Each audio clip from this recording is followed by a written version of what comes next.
ये जब इसका अनावरण हुआ अपने लायन कैपिटल का, नेशनल एम्बलम का, तभी का ये फ़ोटो है।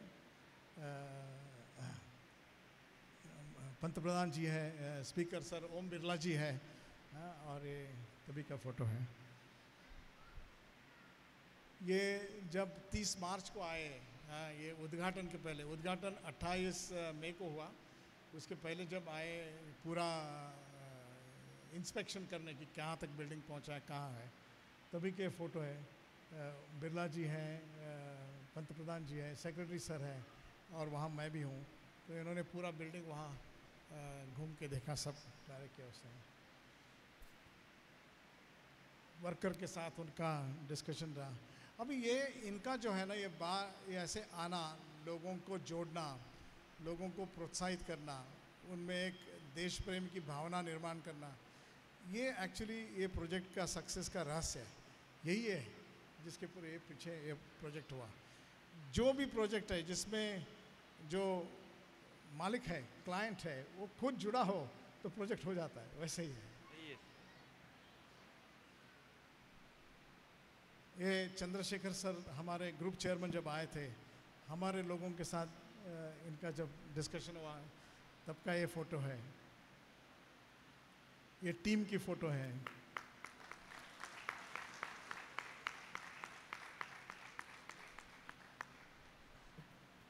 काफ़ी कुछ लेडीज़ इंजीनियर्स भी थी, मैं आपको बताना चाहता हूँ।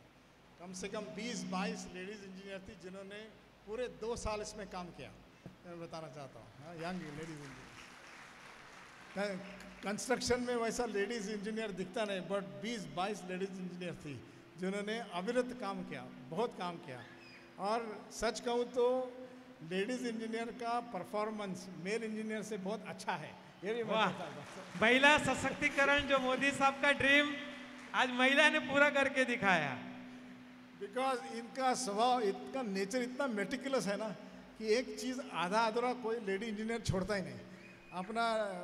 अपना जो मेल इंजीनियर है, हाँ, वो कुछ व्हाट्सअप आ गया, ये आ गया, उधर उधर भागता है, बट लेडीज़ इंजीनियर इतना मेटिकुलसली काम करता है, इतना बारीकी से काम करता है, उनका प्रोडक्टिविटी बहुत अच्छा रहा। मैं आपको बताना चाहता हूँ।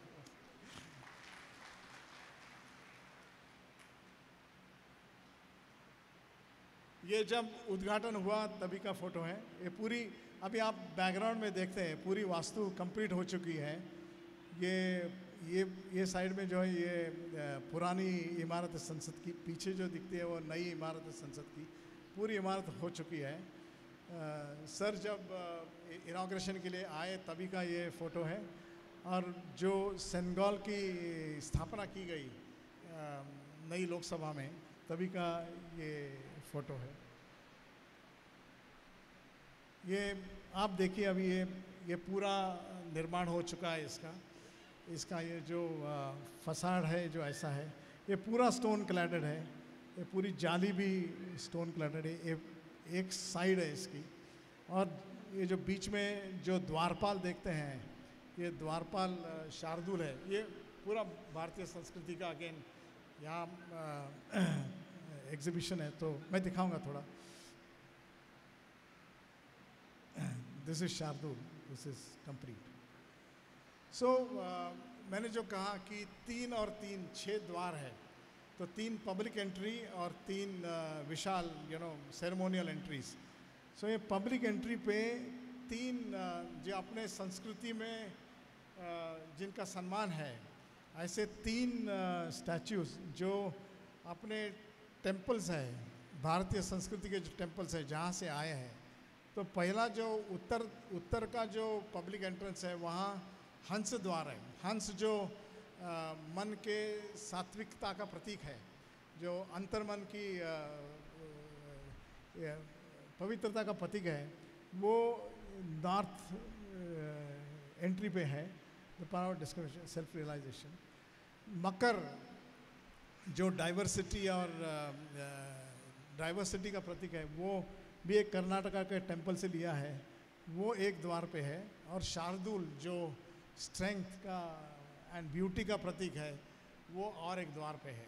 तो ये 3 द्वार पे 3 माने 2 2 2 ऐसे 6 मूर्तियाँ द्वार पे लगी हैं।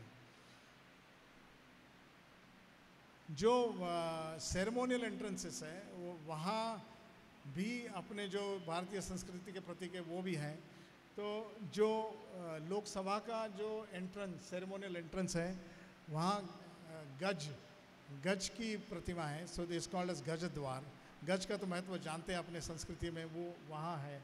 It is the symbol of wisdom, wealth, strength. So वो वहाँ है। गरुड़ा जो एस्पिरेशन, प्रॉस्पेरिटी का जो सिंबल है वो एक द्वार पे है। एंड अश्वा जो संकल्प या कर्तव्य जो जिसका प्रतीक है अश्व, वो एक दरवाजे पे है। तो ये तीनों सेरेमोनियल एंट्रेंसेस पे ये प्रतीक है। उसके अंदर जाते हैं ये तीनों दरवाजे के अंदर, तो जब हम संकल्प माने अश्व द्वार से अंदर जाते हैं तो संकल्प या कर्तव्य इसका जो प्रतीक अपने इतिहास में है, एक माने चाणक्य का जिसने राष्ट्रपति संकल्प किया और एक कर्तव्य निभाया, और दूसरा गांधी जी का जिन्होंने ये सॉल्ट का सत्याग्रह का हुआ। ये दोनों का भव्य म्यूरल्स, भव्य माने बहुत ही बड़े 15 मीटर बाय 20 मीटर हाइट के ऐसे म्यूरल्स है, वो ऐसे ब्रास के म्यूरल्स वहाँ लगाए हैं। जो गरुड़ द्वार है, गरुड़ द्वार के अंदर अंबेडकर एंड पटेल एंड ये कोणार्क का पुरी का चक्र, सो इनका म्यूरल, बड़ा म्यूरल उधर है इसके अंदर। एंड जो गज द्वार है which talks about wisdom, wealth, strength, उसके अंदर नालंदा, ये जो लेफ्ट साइड में है वो नालंदा का एक म्यूरल है और पंडिता गार्गी का एक प्रतीक वहाँ है। तो ये दोनों माने जो भारतीय संस्कृति में ज्ञान के जो रिप्रेजेंटेशन रहा है भारतीय इतिहास में, उसका यहाँ ये है। मैंने कहा कि ये तीनों पब्लिक एंट्री से जो सेंटर में जाते हैं वहाँ आर्ट गैलरीज है। तो ये आर्ट गैलरीज है, ये शिल्प दीर्घा है। सो भारतीय शिल्प कला के जो नमूने हैं और जो हमें पुरातन ज़माने से मिले हैं उसका यहाँ प्रदर्शन है। स्थापत्य जो भारत की इतिहास में जो बिल्डिंग्स है, ताजमहल हो या लाल किला हो, जिसके डिपिक्शंस और कलेक्शन या प्रदर्शन यहाँ है। और तीसरी गैलरी संगीत गैलरी है, जहाँ अपने जो संगीत के इंस्ट्रूमेंट्स है, सरोद हो, सतार हो, शहनाई हो, ये सब का कलेक्शन यहाँ है। और यहाँ ये सब जब देखते हैं तो हम जानते हैं कि अपने देश में कितनी विविधता और कितनी संपूर्णता है, इसका पूर्ण प्रदर्शन यहाँ है। तो आप कल्पना कीजिए कि आप तीनों दरवाजे से अंदर आते हो, ये 3 आर्ट गैलरी है और वो बीच में जो पूरा जो सेंट्रल हॉल है जिसमें वो ब्रास का रूफ है, कॉन्स्टिट्यूशन का हॉल है, वहाँ पहुँचते हो। वहाँ अंदर जाते हो तो कॉन्स्टिट्यूशन गैलरी मैंने जैसे बताया, तो वहाँ एक टेबल है, वहाँ जो बीच में 2 किताब दिख रही है वो कॉन्स्टिट्यूशन की कॉपी है, और वो साइड में जो आप देख रहे हैं ग्लास का, उसमें डिजिटली हम कॉन्स्टिट्यूशन पढ़ सकते हैं by touch screen. So that's how that is. ये जो पीछे देख रहे हो यहाँ पूरा ये एग्जीबिशन है इसका, भारत लोकशाही की जननी कैसे है, ये पूरे जो पीछे देख रहे हैं वो ये पूरा आर्टवर्क जो है, सो ये उसके पीछे आता है। इसके सेंट्रल हॉल में समुद्र मंथन का पूरा एक वॉल पे पूरा समुद्र मंथन का म्यूरल है, ब्रास में किया हुआ। ये अंकोर वाट में जो कंबोडिया में जो है उसी की प्रतिकृति है। तो एक वॉल पे ये पूरा समुद्र मंथन का दृश्य है, दूसरे वॉल पे जो भिन्न भिन्न प्रांतों से जो आर्ट कलेक्ट किया उसका एक प्रदर्शन है। सो ये सेंट्रल हॉल पूरा भारतीय संस्कृति का, लोगों का, विभिन्न प्रांतों का एक मिलाप है उधर, और ये बहुत ही खूबसूरत जगह है, बहुत ही खूबसूरत जगह है। ये लोग पूरी बिल्डिंग तैयार होने के बाद का एक पिक्चर है। देखिए कितनी सुंदर लगती है। हाँ, ये शाम में लाइट्स चालू करने का पिक्चर है। ये ऊपर से पुरानी और नई।